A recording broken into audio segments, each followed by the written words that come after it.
SIR এর final লিস্টে নাম থাকা সত্ত্বেও এই তিন ধরনের ভোটারের নাম এখনই বাতিল করে দিল নির্বাচন কমিশন।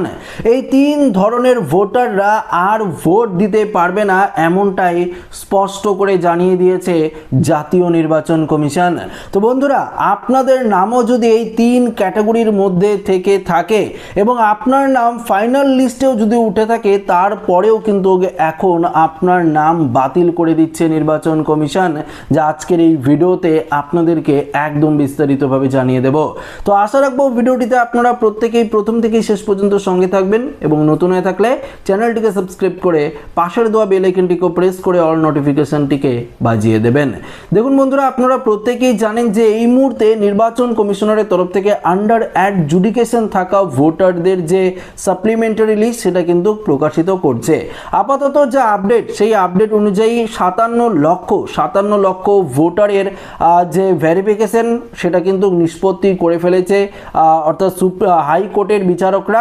আর 3 লক্ষ বাকি রয়েছে, সেটাও কিন্তু খুব শীঘ্রই নিষ্পত্তি করে তার যে লিস্ট, সেই লিস্টও কিন্তু প্রকাশিত করা হবে। তবে সবথেকে গুরুত্বপূর্ণ বিষয় হলো যে ফাইনাল লিস্টে আপনার নাম ছিল, এখন ঠিক কি কারণে আপনার নাম আবারও বাতিল করে দেওয়া হচ্ছে, আসুন এই নিয়ে বিস্তারিত জানাবো। তো একটু মনোযোগ সহকারে যদি আপনারা দেখেন ভিডিওটি, তাহলে পরিষ্কারভাবে বুঝতে পারবেন যে কমিশনের তরফ থেকে কি আপডেট দেওয়া হয়েছে। রাজ্যের বিধানসভা ভোটে এবার জাল ভোটার ঠেকাতে প্রিসাইডিং অফিসারের হাতে তুলে দেওয়া হবে এসএসডি অর্থাৎ মৃত, নিখোঁজ ও স্থানান্তরিত ভোটারদের তালিকা। স্পেশাল ইন্টেন্সিভ রিভিশন অর্থাৎ চূড়ান্ত ও সাপ্লিমেন্টারি তালিকা প্রকাশের পরেও কমিশন মনে করেছে এখনও সামান্য বলেও কিছু এসএসটি ভোটার রয়ে গেছে। বিশেষ করে চূড়ান্ত ভোটার তালিকা প্রকাশের পর যারা মারা গিয়েছেন, কোনোভাবেই তাদের ভোট যাতে না পড়ে তার জন্যই কিন্তু সতর্ক করা হয়েছে। দেখুন, আপনাদেরকে একটি বিষয় জানিয়ে দিই।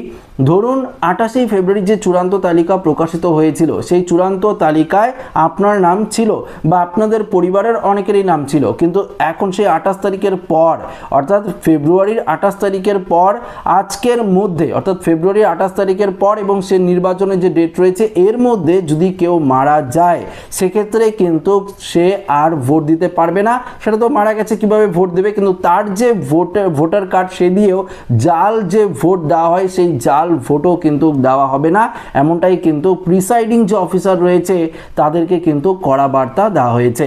এছাড়াও মৃত ভোটার থেকে শুরু করে নিখোঁজ ও স্থানান্তরিত ভোটার যারা রয়েছে, এই 3 ধরনের ভোটারের যে লিস্ট, সেই লিস্ট কিন্তু প্রিসাইডিং অফিসারকে পাঠিয়ে দিয়েছে নির্বাচন কমিশন।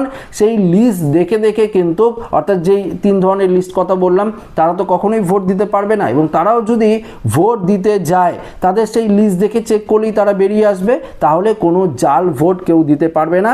তার জন্যই আগেভাগে এই পদক্ষেপ নিয়েছে নির্বাচন কমিশন। বিশেষ করে চূড়ান্ত ভোটার তালিকা প্রকাশের পর যারা মারা গিয়েছেন, কোনোভাবেই তারা আর ভোট দিতে পারবে না। রাজ্যের মুখ্য নির্বাচনী আধিকারিক মনোজ আগরওয়াল শুক্রবার চিঠি দিয়ে জেলা নির্বাচনী আধিকারিক অর্থাৎ ডিওদের জানিয়ে দেন, এবার প্রথম চালু হচ্ছে জাল ভোটার ধরার নয়া কৌশল। কমিশন প্রত্যেক ভোটারের জন্য কেবলমাত্র এক সেট ভোটার তথ্য স্লিপ ছাপাবে, যা বিএলওদের মাধ্যমে বিতরণ করা হবে। সমস্ত নথিভুক্ত ভোটারদের কাছে এই ভোট স্লিপ বিএলওরা পৌঁছে দেবে। যেটা আপনাদেরকে জানিয়ে দিয়েছিলাম যে এবার কিন্তু কোনো রকম পার্টির লোক আপনাদের বাড়িতে এসে যে স্লিপ দেয়, ভোটের স্লিপ, সেই ভোটের স্লিপ কিন্তু দেবে না। সেই দায়িত্ব কিন্তু বিএলওদের হাতে দেওয়া হয়েছে। সেই বিএলওরাই কিন্তু আপনার বাড়িতে এসে স্লিপটি দিয়ে যাবে। সর্বাধিক ভোটের 5 দিন আগে এই স্লিপ কিন্তু পৌঁছে দেওয়া হবে। ভোটার বাড়ি না থাকলে তার পরিবারের অন্য কোনো প্রাপ্তবয়স্ক সদস্যদের হাতে তুলে দেওয়া হবে।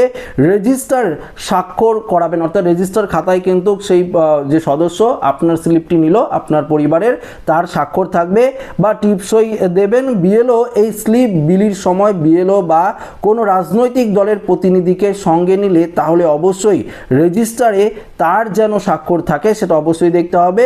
কোনোভাবেই গুচ্ছ ভোটার স্লিপ বিএলওরা কারো হাতে কিন্তু তুলে দেবেন না। এই স্লিপ বিলি নিয়ে কোনো বিএলওর বিরুদ্ধে অভিযোগ পাওয়া গেলে কঠোর ব্যবস্থাও কিন্তু নেবে নির্বাচন কমিশন। ইনুমারেশনের ধরনের যে ফর্ম বিলি নিয়ে কমিশন বহু বিএলওর বিরুদ্ধে নানান অভিযোগ পেলেও কঠোর ব্যবস্থা নেয়নি। এবার অবাধ ও শান্তিপূর্ণ ভোট করাতে বিএলওরা যাতে নিরপেক্ষ ভূমিকা পালন করে সেদিকে বিশেষ গুরুত্ব দিচ্ছে নির্বাচন কমিশন। দেখুন, স্লিপ বিলি করার সময় ভোটার বা তার পরিবারের কাউকে না পাওয়া গেলে সেটা বিএলওর সরাসরি রিটার্নিং অফিসার বা অ্যাসিস্ট্যান্ট রিটার্নিং অফিসারের কাছে জমা দেবেন। আরও বা এআরও অর্থাৎ এআরও বা ইআরওর দেখুন বিলি না হওয়া স্লিপ নিরাপদে হেফাজতে রাখবেন। এই ফেরত আসা ভোটার স্লিপের ভিত্তি করে অর্থাৎ এআরও এইআরও বুথ ভিত্তিক মৃত, নিখোঁজ ও স্থানান্তরিত এক কথায় এসএসডি তালিকা তৈরি করবে।